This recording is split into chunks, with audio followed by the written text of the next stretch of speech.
Hi, everybody. I'm Rick Nelson, AASHTO's SICOP coordinator, and welcome to today's webinar, the fifth in our series of showcasing the use of technology in achieving the maintenance mission. As you know, SICOP is AASHTO's Winter Maintenance Technical Service Program, and we team up with the Maintenance Operations Technical Working Group of the Committee on Maintenance to bring you this webinar series.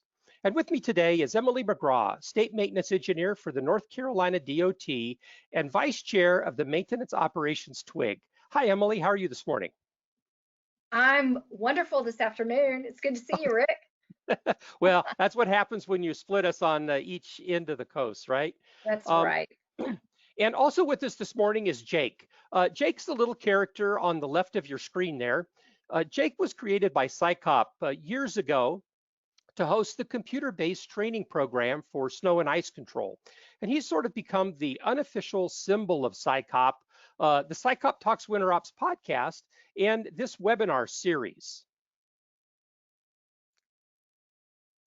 And I'm going to try to advance my slide here. We've had lots of technical difficulties this morning. And let me see if I can get this back going here. There we go. So before we get started with today's webinar, let's talk a little bit about some housekeeping items. Over on the right-hand side of your screen, you should see the Go-To Webinar Control panel, and that's your portal to communicate with us, the presenters during the webinar, because all attendees are in listen-only mode, and you should see that you're muted there. I'd also like to point out that there are a few handouts that you can download, and you can see that over there. Just click on those PDFs and they should download for you. There's some important information that our presenters wanted to provide to you so that you can have access to. And there will be time for our presenters to respond to questions. So post your questions there in that little questions pod. And Emily, who's our co-host, is going to be keeping a close eye on that control panel, and she'll moderate your questions to the presenters and panelists throughout the webinar. And before you get a chance to ask this question, yes, the webinar is being recorded, and it will be available through the SICOP website, as well as the presentations and other important links. So I'll let everybody know when that's available for you. So training in a virtual environment has been around for quite a while, particularly those autonomous on-demand sessions. And I remember from my days at the Nevada DOT, clicking through those slides just as fast as I could to get to the 20 true, false, multiple guess questions at the end. Now, probably that's not the most effective training for students, but it did tick the box for the administrator that said I had been exposed to the material. Well, we'll probably all agree that in-person training is preferred, and social networking with colleagues is an added benefit. But who would have thought that today social networking would be replaced with social distancing? And if you wanted training at all, it'd have to be delivered in a virtual setting. And that brings us to the topic of today's webinar, successful maintenance training in a virtual environment. Now, today's presenters are well-versed in delivering successful training in that kind of an environment. And I'd like to give a quick introduction to them. Nancy Laffey is the Marketing Communications and Training Manager for Applied Pavement Technologies, and they've got the contract to deliver the National Highway Institute's Maintenance Leadership Academy. And Sue Balargian is a former Connecticut DOT maintenance worker and now is the director of the Highway Maintenance Program at Front Range Community College, offering an Associate of Applied Science degree in Highway Maintenance Management. Now, it's my understanding that sometime during this webinar, there's going to be a you heard it here first announcement of a unique training opportunity. So be sure to pay close attention to these presentations and see if you can pick it up. In addition to our two presenters, we've assembled a panel of maintenance professionals who've been on the receiving end of virtual training. And they're ready to share their insights and perspective from the student's point of view and answer any questions that you might have regarding what it takes to be a successful student of virtual training. And so our panel today is George Walker with the Maryland DOT, Rob MacArthur with the Douglas County, Colorado Department of Public Works, and Don Strange with the City of Highland Village, Texas. And they'll be with us during the second half of our webinar.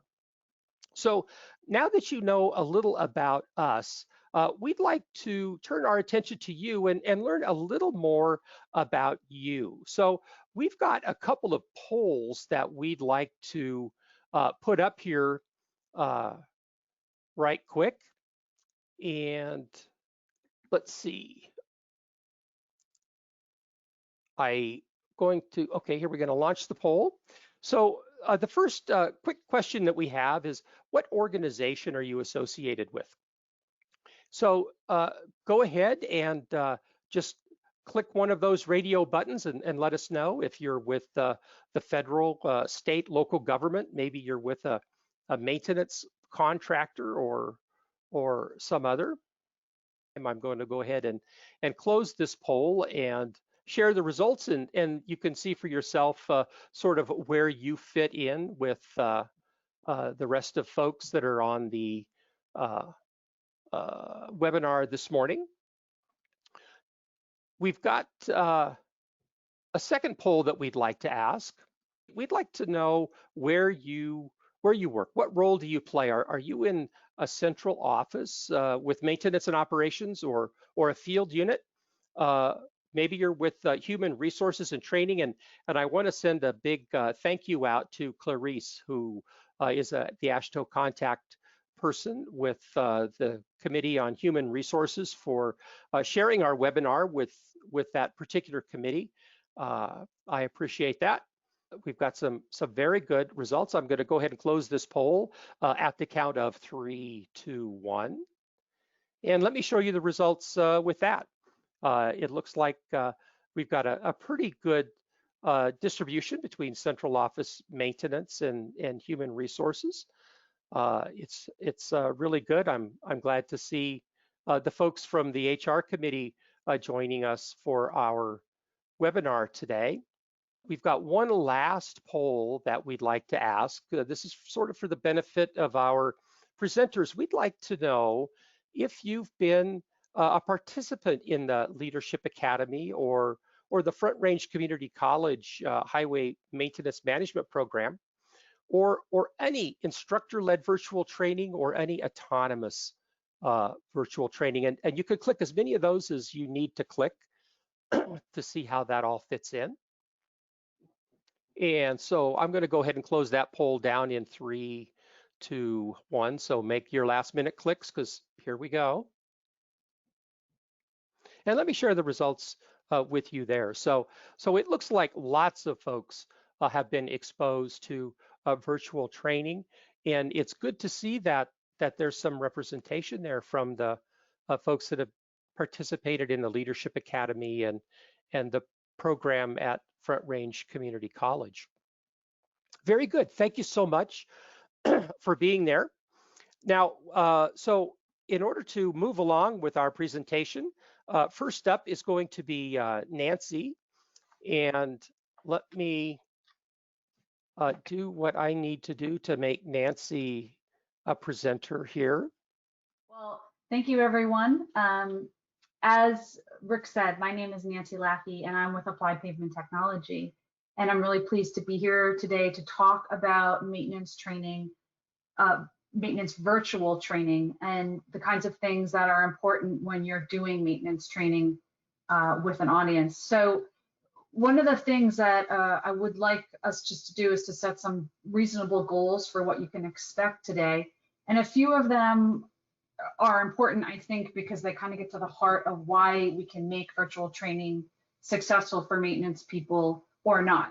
So we want to talk about what the traits of successful virtual maintenance training might be, and how virtual and what kind of virtual maintenance training opportunities are out there for your employees, so you can kind of take away a list of possible options that you might introduce to your maintenance employees, and then also some free resources that are available to you to help support your virtual training program, and possibly even develop some agency-specific training going forward.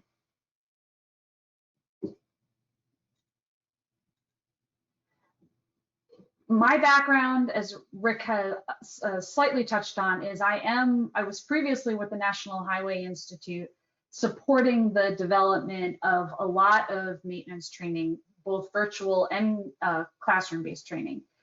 In particular, the Maintenance Leadership Academy, which I'm going to discuss a lot more later on. Now I work for Applied Pavement Technology, and we do a lot of virtual training, both at the national level for AASHTO, for federal highways, the National Highway Institute. And I'm also the training program director for the Nevada Local Technical Assistance Program. So through them, I do a tremendous amount of virtual training, because just like is the case in many, many states, there's a broad geographic distribution of agencies who need training, and it's very cost effective to do it virtually if you can do it right. And so we do a lot of virtual training through the Nevada LTAP, and I will talk about some of those things as we go forward. All of that background just to let you know that when I talk about what makes successful maintenance training, I have experience delivering and designing and developing and delivering so much virtual training that I've learned a lot of the important factors that go into it. And those important factors include technology, the flexibility you build into your training, and the level of detail that you cover in virtual training for maintenance. And we're going to talk about each one of these. But I want to say that when we put together a training, we always consider each one of these factors in order to make sure that we are getting maintenance personnel the training that they need the way that they need it. And I put up on the bottom of the screen some examples of virtual training topics that we have done successfully. And when I say successfully, I am going based on exam scores. So how many of the audience have the majority of the audience passed our training using an exam to document that fact? And in addition, have the comments from the participants been at least 75% more or more on the positive side, meaning the participants have identified that the training was valuable to them, that it increased their knowledge and skill level, and that it met the expectations that they had walking in the door. And those things are very important to me, and they help me verify and validate that I have done successful training. So the first aspect of doing successful training involves technology. And there's a couple of questions that I typically ask myself anytime we're putting together maintenance training that's virtual. What are the technology requirements? So specifically what I want to know is, what do I need to do in order to successfully deliver a training? What technology requirements do the participants need to have in place in order to participate in my training? And it's really important that you identify that up front, because if you come through a list of what the participants need to have, let's say it's a computer, let's say it's a phone line, let's say it's a dedicated internet connection. If they're supposed to have all of those things, and you know that the audience by and large cannot have those things in order to participate in your training, then you need to decide, can I deliver this training virtually or not? Or can I implement a workaround that may make it possible to do this training virtually? So an example, I've put up an example below, where often virtual training does require your own computer with audio. But not everyone has their own computer, even if they do go to the office. So what do you do? And I can't see the chat pod, but I can give people maybe a second or two to think about, what would you do if you knew not everyone that you wanted to provide training for was able to have a computer with reliable internet? How would you work around that? Well, when we do training, we have some workarounds that we do implement, and I'll talk about those in a minute, but those are important questions to be asking yourself. The next question you need to ask yourself is, once you know what the technology requirements are, do you communicate these requirements? a lot of people push out promotions to say, we need to do, here's this course, it's going to be great, it's going to be an hour and a half, maybe you're going to get PDHs for it, definitely register. But we don't always bother to say, you need to have X, Y, and Z. You need to have your own computer. You need to have a reliable internet connection. You might need to have your webcam available. You need to have a phone line in order to participate. So it's really crucial that if you want your training to be successful, you communicate those requirements to participants up front. And if they have trouble meeting them, you have a plan for helping to accommodate any technical or hardware issues people are having if you want them to participate successfully. And this is very important, particularly for state DOTs that might be trying in this COVID environment to deliver mandatory training virtually. What is your plan to support the technology needs and the requirements in order to make sure that people can get that mandatory training when they need it? And then the next question, I think the final question is, what do you do to troubleshoot technology issues ahead of time? And that gets back, I think, to the first two bullets as well. So if people identify to you that they don't have a way, they don't have reliable internet, and in the state of Nevada, we deal with that constantly, but so do so many rurally located maintenance personnel, and even people who live in metropolitan areas, but there can always be places where internet is not reliable or falls down quite a bit. So how do you help support that? And some things that we do or other agencies are doing successfully is some agencies are doing laptop loaner programs when they want people to have training and they know that people don't have dedicated hardware at home or in their maintenance shed. They'll do a laptop loaner program using older retired laptops, but that are set up to at least get the internet and be allowed to go into whatever the virtual classroom is. People are adding a phone line component into the virtual room so that if people at least can establish an audio connection, they can hear. And then in addition, they're sending out printable participant workbooks via email. So people have all the slides and all of the interactivity information in front of them. And if all they can do is look at the workbook and be on the phone line, they can still participate in the training and follow along with what the trainer is saying. And master that content and knowledge. And they can also communicate via the phone and answer questions if need be. Another thing that people are doing in some agencies where it's not possible to do loaner hardware is to bring everybody into a conference room and have everybody sit in front of a single screen with a scribe, dedicated scribe. And that one person is typing in responses in chat pods and poll pods based on what everybody in the conference room is telling that person. Of course, in these COVID times, that is not always as successful, but it's certainly an option for when things potentially get back to normal. So we've talked about technology as a really important part of successful virtual maintenance training. We also need to talk about flexibility. This is something sometimes that I think gets overlooked often when the training is getting pushed down from one agency to other agencies. So, if you see training that's being hosted on a Friday at 1 o'clock, you probably know that the person who's hosting that training didn't think really well about the audience that was participating and the likelihood that they would be able to participate. So flexibility is, means you consider your maintenance personnel, you consider, do they work 4 days, 10-hour shifts? Is the office then therefore maybe closed on a Friday or a Monday? So the best training days for you would be Tuesday, Wednesday, Thursday. Are most of your maintenance personnel in the office at 6:30, 7 a.m. and checking out at 3:30? So you don't want to schedule a training that starts at 3 p.m. Seasonal obligations make training considerations very important. So snow and ice is a big issue, obviously, for certain states, and construction season is a big consideration for other states. So you really need to consider the seasonal ramifications. And then you also need to think about the duration of your training. We find, by and large, that 2 hours is the maximum duration that a training can last and keep people engaged. And that's 2 hours with breaks. So not 2 hours long with no pause in between. So keep that in mind when you're thinking about doing your training. Can you do, does it need to be longer than 2 hours? If so, is there a way to break it up? Or more importantly, or possibly, and this gets into the second bullet, create self-paced elements that work with your virtual training in order to be successful, and keep the amount of class and seat time reduced.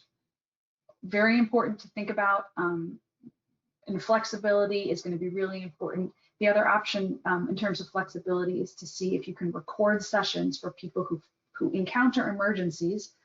Weather comes up as a big factor. You know, if something happens and people can only sit through half of your training, is it possible for you to record your sessions and make sure that you can get it to them so they can at least see the remainder of what was taught and potentially master and even take a test if there's a mandatory exam as part of your training. So these are all things to think about with your maintenance audiences that are really crucial if you want people to be participating successfully. The third and final factor is level of detail. And this comes down to making the decisions about what is trained in a virtual setting. And I would agree with people who say we can't do everything virtually. That's true. There are some things that are just not going to work virtually. But if you feel like there is content that's going to work virtually, it is really up to you to decide what is critical and what is nice to know information. That's going to be essential for your maintenance personnel, because successful training really means that people have taken the time to sit in front of a computer for a couple hours and made the decision about what do I need to know about this maintenance training, and what do I need to take away. So what's the basic knowledge and skills you want me to master? If that information is not critical to them, then they're not going to participate, or they're not going to be that engaged, and you're not going to get a successful training out of that. So you really need to whittle that down. And if your duration of the training, and as I mentioned before, 2 hours is what we recommend, is what you're going to do, then you need to look critically at what can I do reasonably in 2 hours, and what is going to have to maybe be put in a separate handout, in a video, in an online self-paced training, in another vehicle, so that those 2 hours really make the most out of the time that I have and are very successful and engaging. In addition to those tips, we have, there's some other things that I always like to recommend. Know your virtual training tool. For right now, we're in GoToTraining, and it has, or GoToWebinar. GoToTraining is often used to deliver virtual training and has a host of other features that you can use. But you need to know what your tool does at your agency, whatever the tool is you're using to deliver virtual training. You need to know what features are in there and how to use them. So is it a whiteboard function? Can people draw on slides?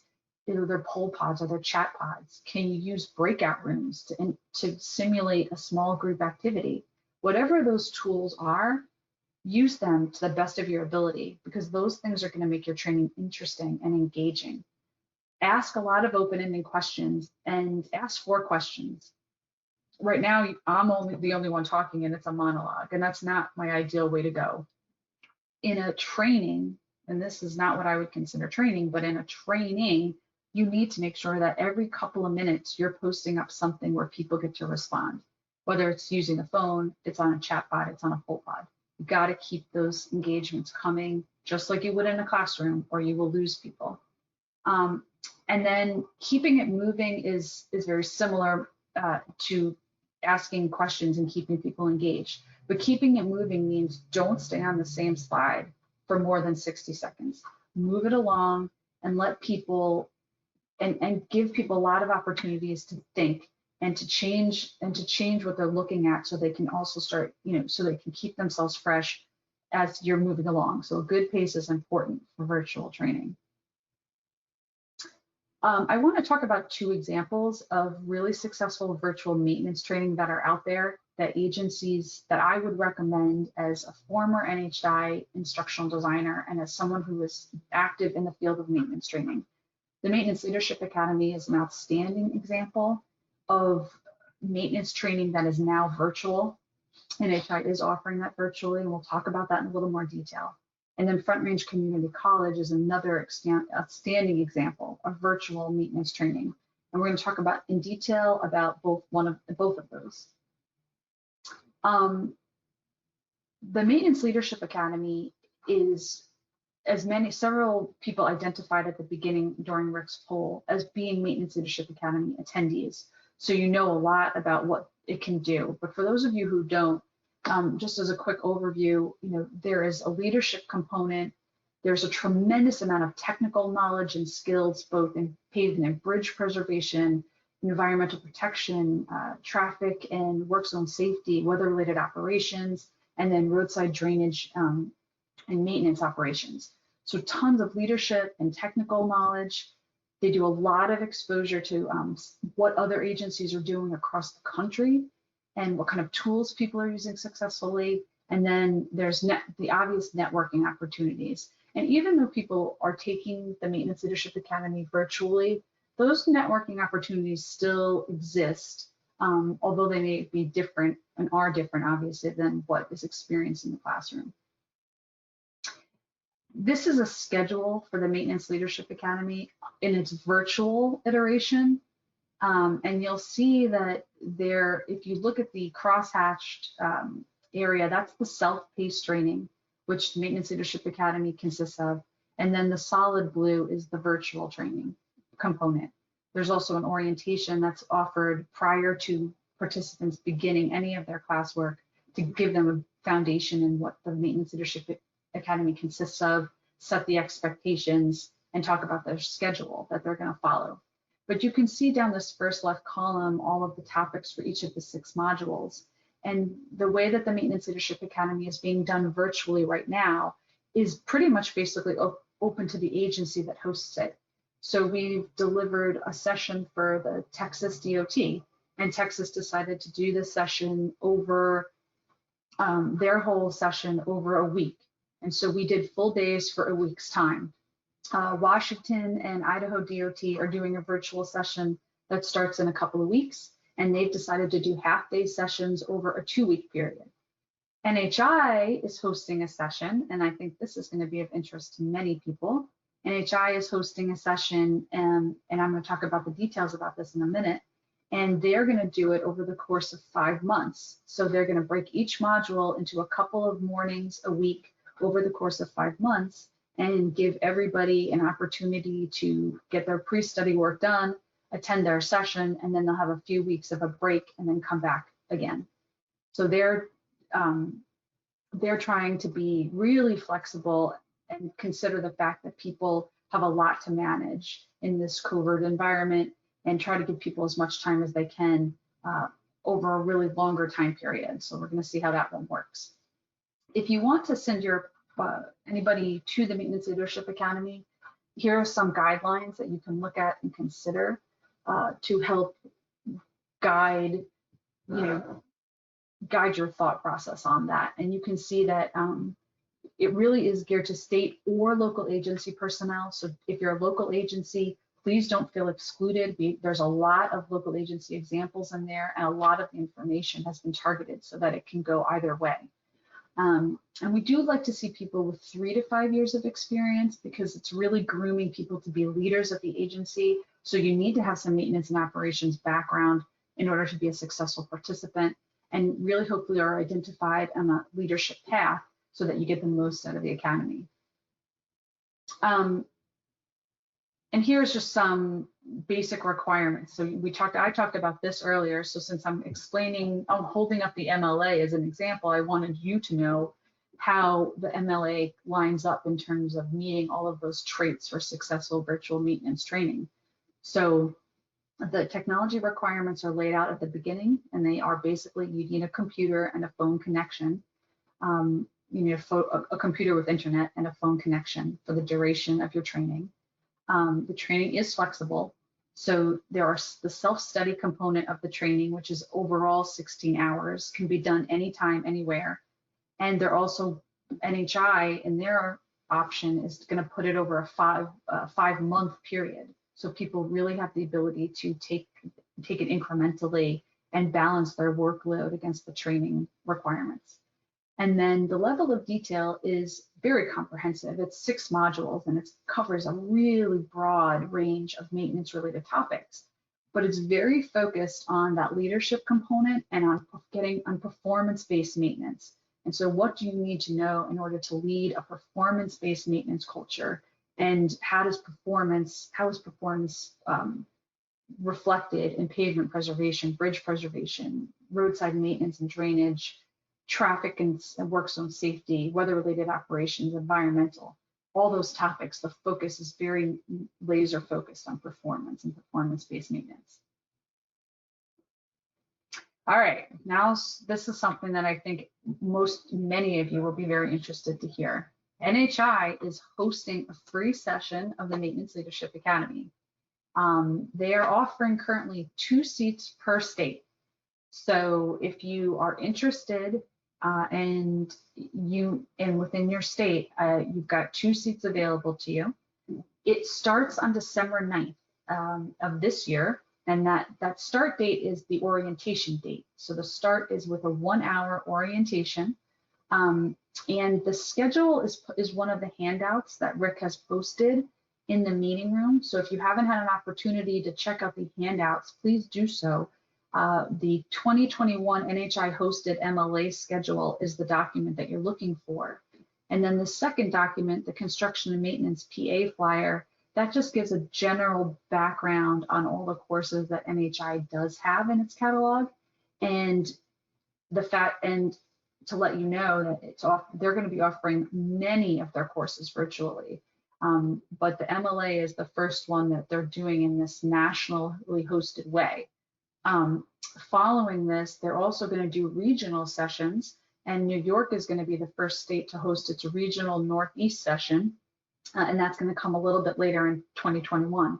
So if you want to register for the free national session, the email to register is listed on my screen right here, and I can also post that on the chat pod. There will be more information to come out of NHI in the coming months about the regional sessions as well. And if you are a state or a local agency that knows that they want to participate either in the national session or your regional session, I encourage you to email Barbara directly and identify yourself, and try to start working within your agency to identify people who you think are very good candidates for this opportunity. The second training, and Susan will really talk much more about this, is the Front Range Community College.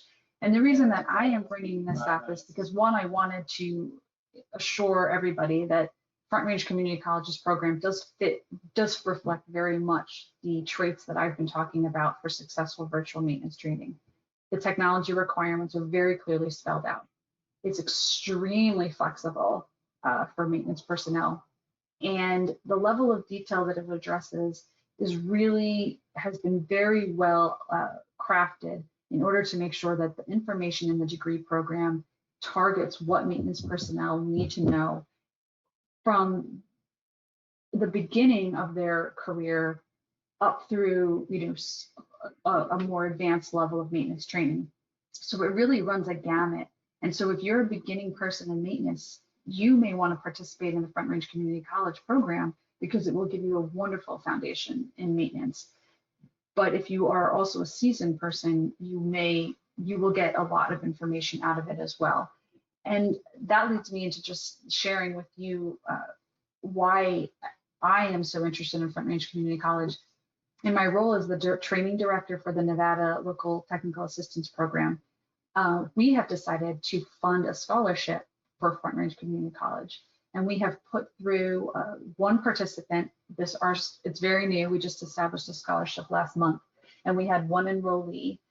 And I just wanted to share with you some of the feedback. His responses to the questions are in blue, but you can see that for somebody who is currently in the role of maintenance and is very busy in his current job role, he's finding a lot of positive value in the degree program and is really interested. And our candidate, our person who's in it, is an experienced maintenance person, but was interested in getting a degree and furthering his knowledge of maintenance through Front Range's Community College's program. And we hope that in the coming years, we will see more participation from Nevada local agencies in the Front Range Community College program, because we do feel like it is a very wonderful example of virtual maintenance training and how well it can meet the needs of the maintenance community and finally give them some recognition for all of the training and hard work that they've done through the degree program. So to wrap up my piece on this, I did want to end with some virtual training resources that are out there. I want to let everybody know that the Nevada LTAP does do a lot of virtual online training, and all of our virtual online training is free. So we have really good instructors, and the training is designed with an instructional designer, and it's very interactive and engaging. And if you're interested in any of our courses, please visit our website. I would also encourage you to reach out to your state LTAP program. And if you go to the national LTAP website that I have posted here, you can get to your state's page if you don't know it. But every state has an LTAP program, and many of the LTAPs are doing wonderful virtual training right now and should be taken advantage of. And then finally, like I mentioned, the National Highway Institute is putting a lot of money into converting their instructor-led classroom-based trainings into virtual. I know that at Applied to Pavement Technology, we're converting courses on transportation asset management, on constructing and inspecting asphalt paving projects, including the Maintenance Leadership Academy, on managing and avoiding claims, and on spec writing. All of those courses are going virtual, and that's just for the courses that we deliver. There are hundreds of more. So please visit the National Highway Institute's website to find out about all the virtual training options that are out there. With that said, if you have any questions for me or ever want to get in touch about what training options are available through the Nevada LTAP or through NHI, I would be very happy to provide assistance about that and any feedback that I can. So please use this information that's posted here to get in touch with me at any point. And with that, I will turn it back over to Rick. Nancy, this is Emily. There is one question in the chat box. One person has asked if you could display Barbara's email address in the chat. Maybe when you transition, if you could put that in the chat box so folks could have access to that email address. I guess that was in reference to the two free slots with the NHI Maintenance Leadership Academy.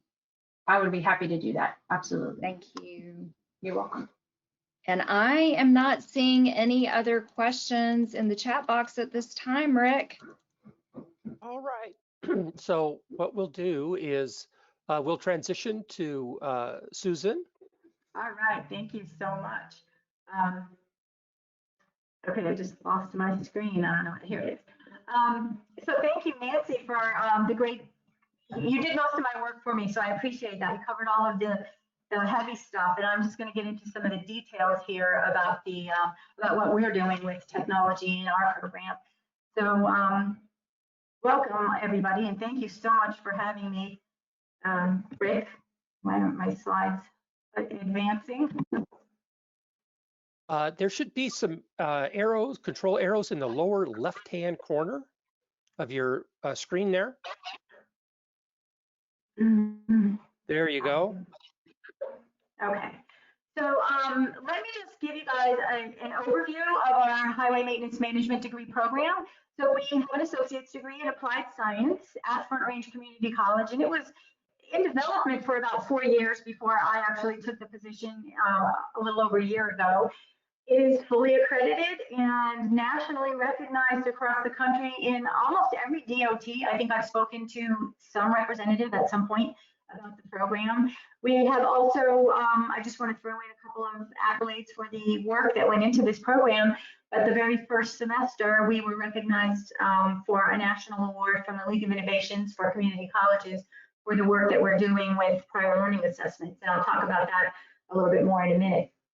But two of the things that make this program unique in the country, because it is the only associate's degree in highway maintenance management available at the time, is first of all that it's entirely online. So we have participants all across the country. We've got a couple of them in our panel today that we'll talk to later. And the other thing is that we are using the workplace training that's going on every day, and there's vast amounts of it. You just heard Nancy talk about so much of it, but we're awarding college credit for a lot of that workplace training that's happening right now. And if an employee shows up with the required, well, not the required, but if they show up with, like Nancy said, 3 to 5 years experience, they generally have enough workplace training to get a lot of their credits awarded very quickly. And we do that by partnering with our industry training providers to transcribe these credits or to create crosswalks for some of these credits. Some of those partners Nancy mentioned a minute ago, but we'll talk about them a little bit more.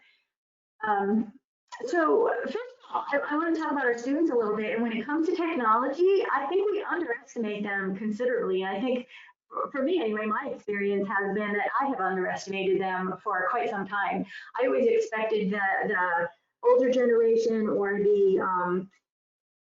not the millennials, anybody over a millennial to come in and not know anything about how to use a computer or how to use devices, even cell phones sometimes. But they surprised me.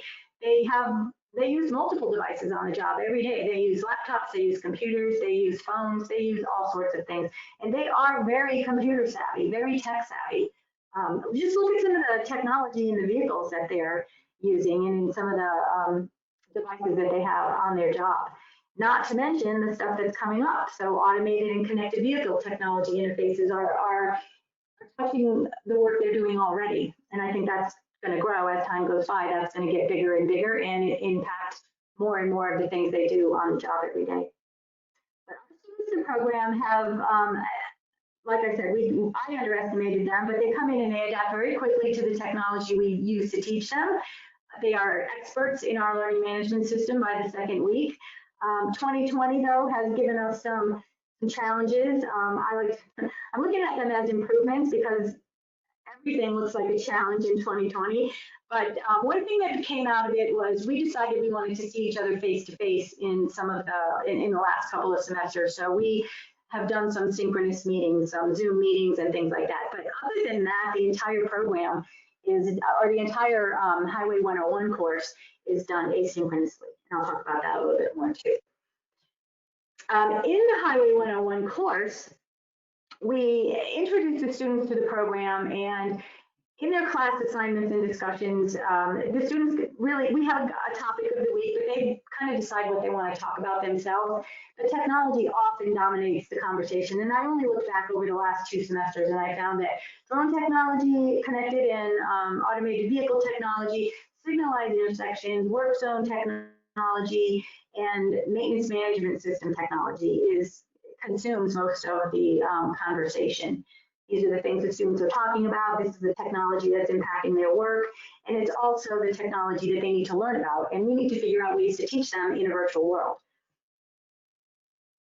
The other piece of the 101 course, so Nancy didn't tell you this, but the Applied Pavement had an awful lot to do with the development of our Highway 101 course for this our Front Range program. Nancy worked very hard on that, and she developed the entire Highway 101 course for us. But at the end, we added a component on leadership, because it's been my experience in this industry that leadership development doesn't really make its way down to the maintenance units as often or as quickly as it should. So we added a leadership component to that, and the thing that surprised me about that the most was how quickly the students took to it and how glad they were to have it in there. I really thought they were going to look at it as just another thing they had to do and kind of groan and complain about it. But when I looked at the work they were doing online and when they were getting in there and what they were looking at first and where they were posting first, they were going to the leadership development part first, which was interesting to me and surprised me. So they are interested in developing their own leadership, and I think that it should start wherever they are.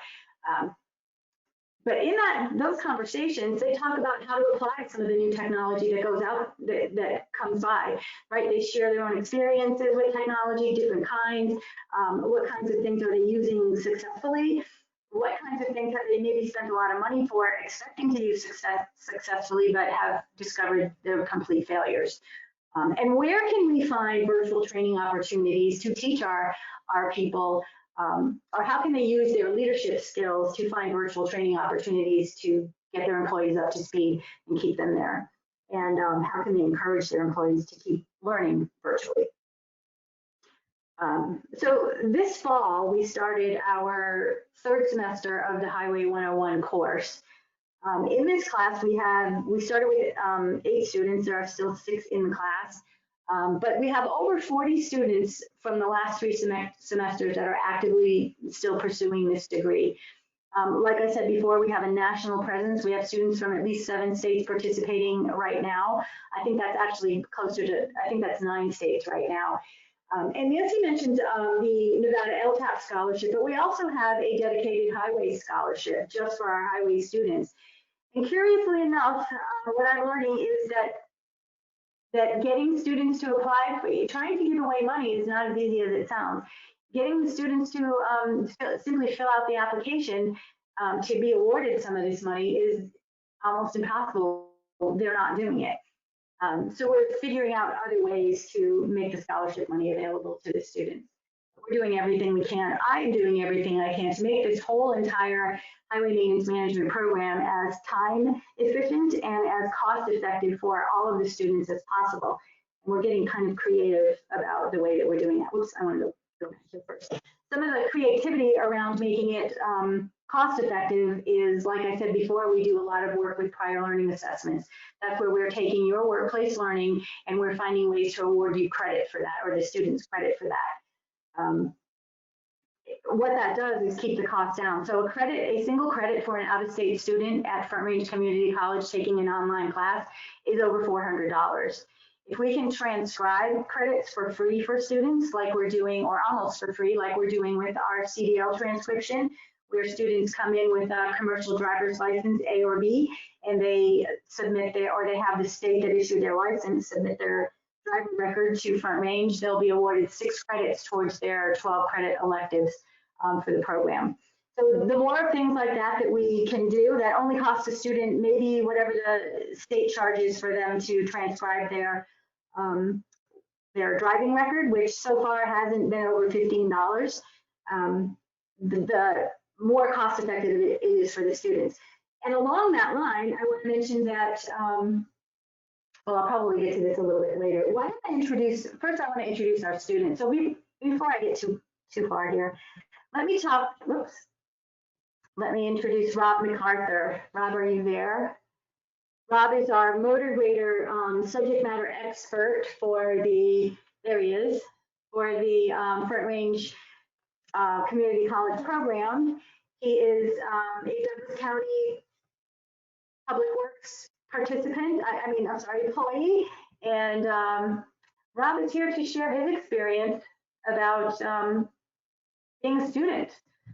So, and Rob has a unique perspective on some of the adult learning challenges that are out there right now. So Rob, do you want to chime in on that?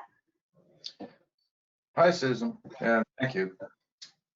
As an online student, I have found in a virtual adult learning environment, there are 3 main challenges: connectivity, flexibility, and time management. I'm retired from public administration, but I remain employed full-time as a heavy equipment operator for the highway department in a rural setting. And I work without any Wi-Fi, cell service, internet, or anything else during the day while I'm at work. Connectivity is always an issue in rural and remote settings, as Nancy talked about earlier. So I use a thumb drive and whatever computer I can get my hands on, usually a small laptop that I carry with me. And I just put that to work wherever I go. I've been able to complete entire courses using 30-minute lunch breaks while I'm off the grid. I also prefer courses that offer the option for hard copy textbooks so that I don't need internet or cell service to access the content of the textbook. I like to think of myself as an example of our target students, and that is people who are already working in the industry and of course are adults. We may be called out as first responders for days at a time fighting severe weather events or other crises.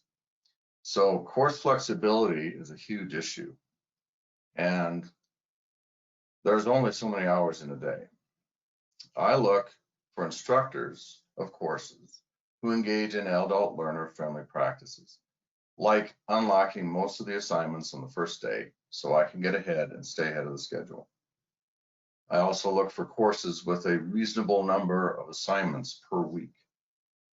And lastly, talking about time management skills. Of course, if you're going to be looking at becoming a supervisor, you're going to need those anyway.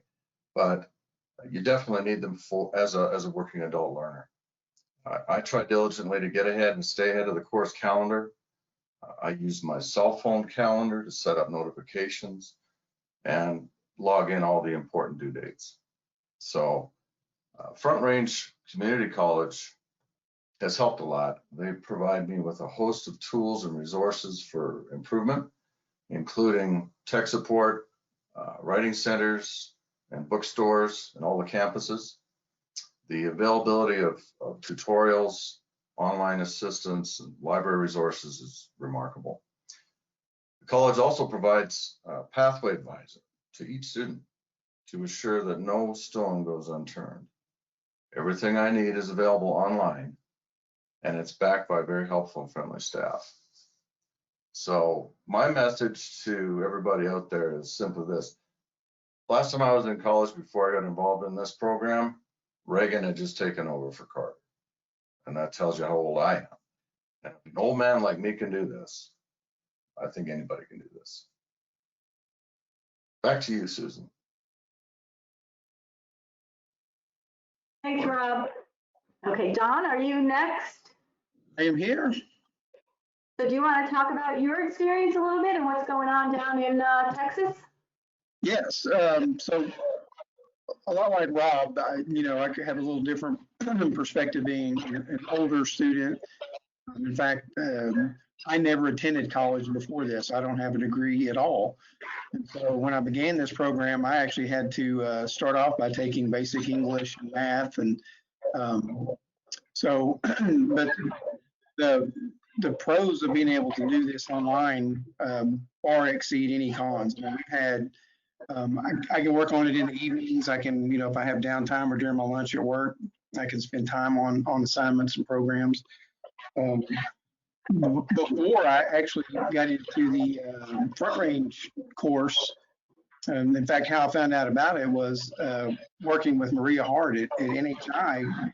We developed an online curriculum, for lack of a better term, for our employees here at Highland Village. So using NHI's courses, we developed a basic Tech 1, Tech 2, Tech 3 professional development certification curriculum. And actually, here in Texas, I don't know about everywhere else, but we actually offer our street department employees certification pay for their professional development certification through NHI. So in all of my techs, everyone in the field all have completed their training online. So it's been something we've been doing for about 4 years. And I couldn't agree with Stu and Rob both more as far as, the jumping into it online with Front Range, and it is doable. It's attainable. I feel the same way Rob does. If I'm hoping the message I'm sending to people younger than me are, if he can do it, I can do it. So it's been hard. I wouldn't say it's been an easy road. Even the PLA process, I got to give Sue some props. She pushes back. You have to earn it. But for that prior learning credit, it's a long process that you have to, be able to prove and produce your documents and your knowledge. So, I think face-to-face is sometimes better, but in this environment, for us, having our guys be able to learn online has been good for us because we don't have to shut down or send guys away for days on end for training. And something, one of the discussions earlier was about how people just click through screens. The way we set our system up here is at the end of their training, we actually have an in-house exam at each level for Tech 1, 2, 3, and so on. So they have to be able to demonstrate that they retain some knowledge from those courses. So it's been a great experience for me. And again, if I can do it, anyone can do it. So. Thanks, Don. George, are you there? Yes, ma'am, I am here. Thank you for having me. Sure, can you talk about your experience a little bit? It's been, I'm like the other gentleman, it's been a long time since I've been in school, been around the State Highway Administration for many, many years.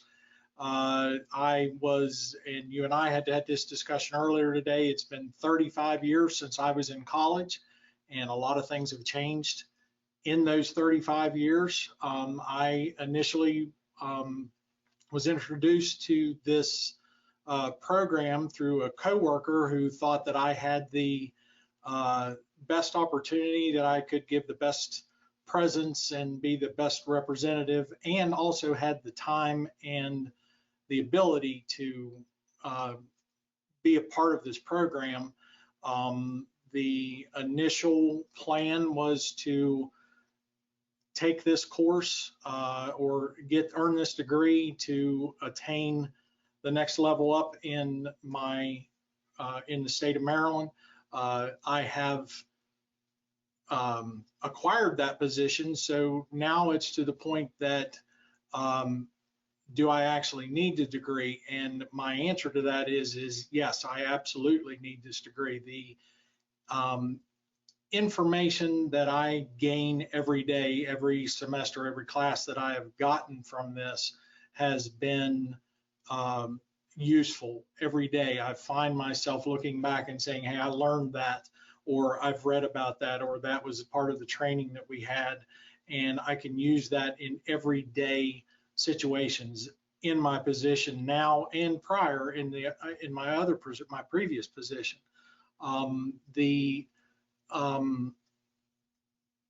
Online learning has been a blessing. Of course, I'm in Maryland, 2,000 miles away, or even more than that, from Colorado. So nearly impossible for me to try and get this degree anywhere else. And there's never been anything anywhere close to this. There are other degrees that we could all as individuals taken up and applied some of it to what our jobs are with DOTs, with local entities.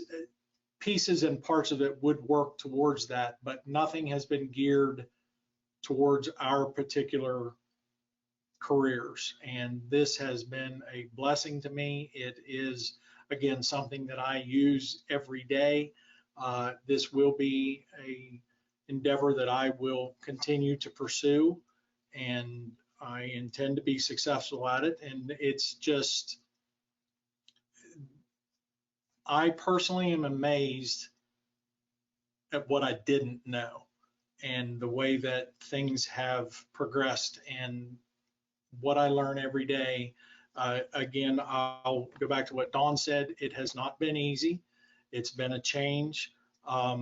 All three of us are seasoned veterans, we'll call it.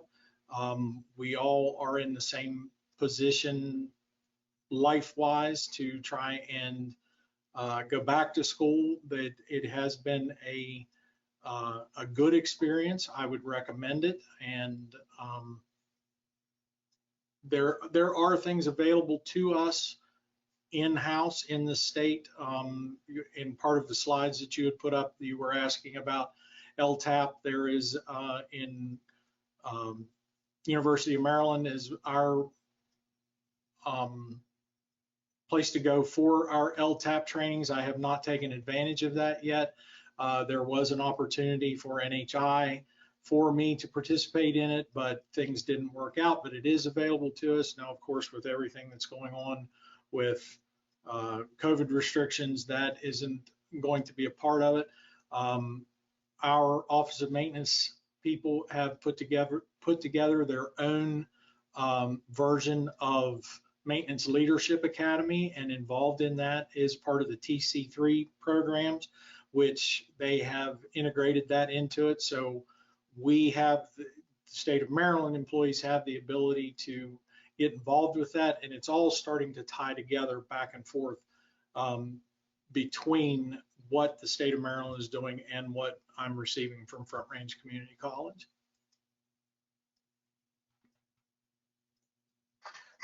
George, hang in there for a second. I've got a couple of questions for you. And Don might want to jump in here too, since we were all students together.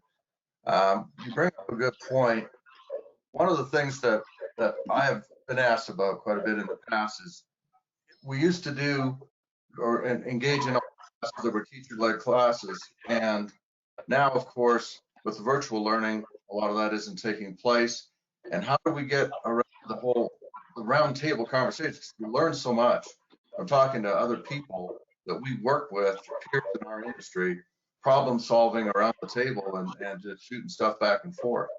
And one of the things I think you should put forward to folks who haven't been in a college lately, and it was certainly new to me, was the whole virtual discussion process. Because this was a great opportunity for people to communicate back and forth with each other, and they weren't getting, bullied around the table or anything else. They had plenty of time to put together their thoughts and engage in the conversation of the topic that was taking place. And I thought that was one of the best places to listen to the storytelling and to hear other people's input on specific topics. I don't know if you fellas felt the same way or not.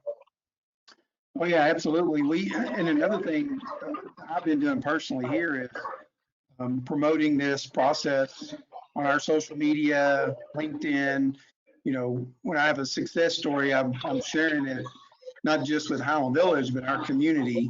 And I get a strong sense that there's a lot of interest, and I think folks like us, when we go through this, it's going to make it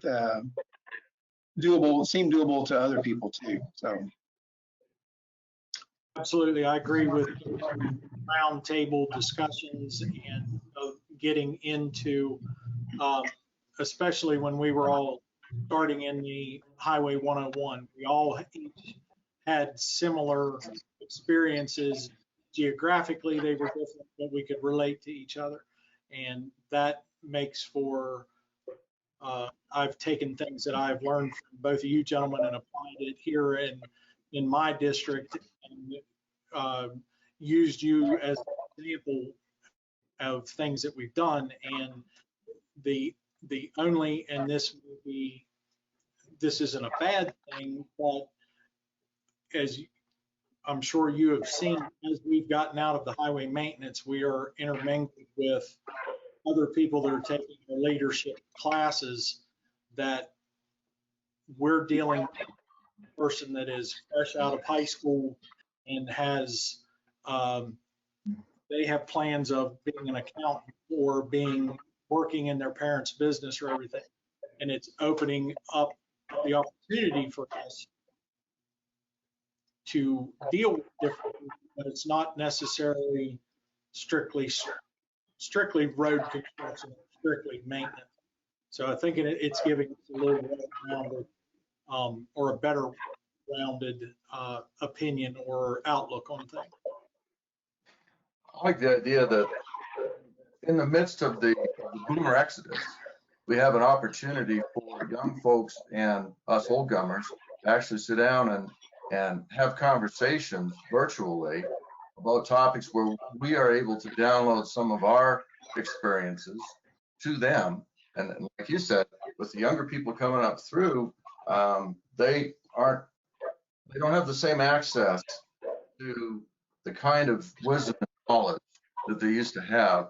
And this is a great opportunity for them to fire questions and get answers and engage in conversations with people that they otherwise might not engage with. I know at a lot of these training, everybody was in the room and all the young guys sit over here and all the old guys sit over there. And when I'm teaching, I try to get everybody up and get them moving around, shut off their phones and go old, young sort of thing, and try to get some of that information flowing back and forth a little bit. And I think that this program really offers that as an opportunity through the discussion process as well as others. I don't know if you guys felt that way or not. Yeah, absolutely. whenever I first started this, I thought the discussion groups were going to be the bane of my existence. But like a lot of things, once we started discussing, it opened up.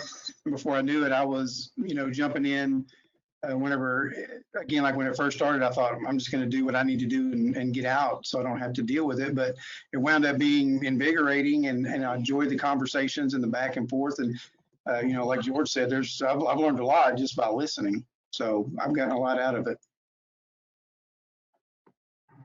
And I'll interject to our audience. Are there any questions for our panelists? I'm monitoring the question box and not seeing any right now. So now would be the time.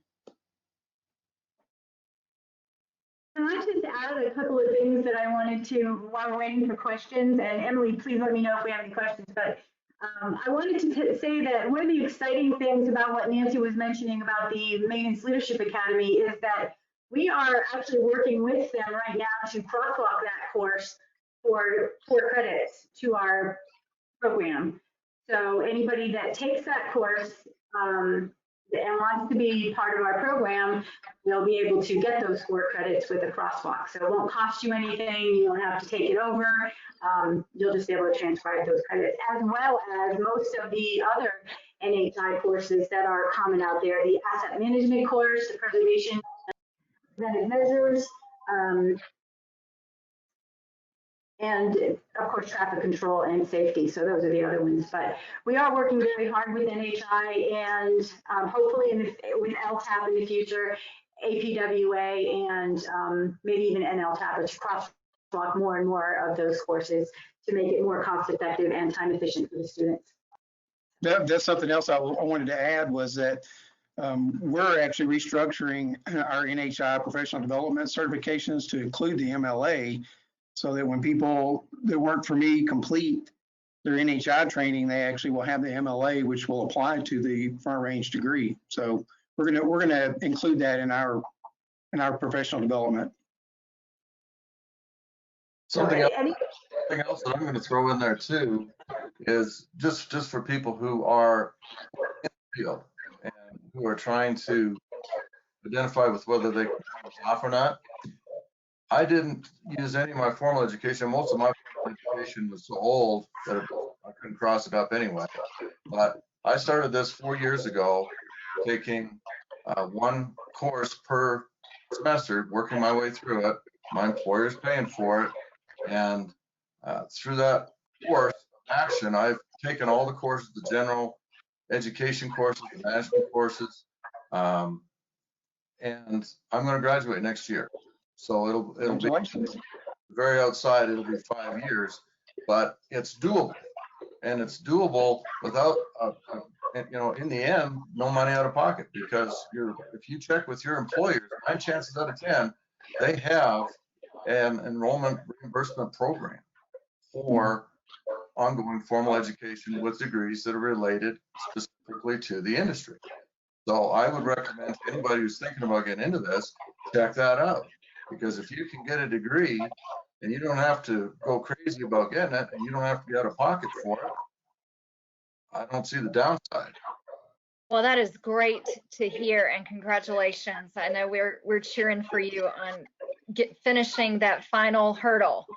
I am not seeing any questions in the chat box at this time, Susan. So if you have other things that you want to address, go for it. Mostly, I think I just wanted to say that if you are an industry training provider and you want to partner with us, we can help take your training and crosswalk credits for that. So let us know if you're out there giving training nationally or even in-house. If you're a DOT and you're doing in-house training and you think students, you think your employees may want to become students, let us know, and we can work with you to identify some of the crosswalks we can create with you there.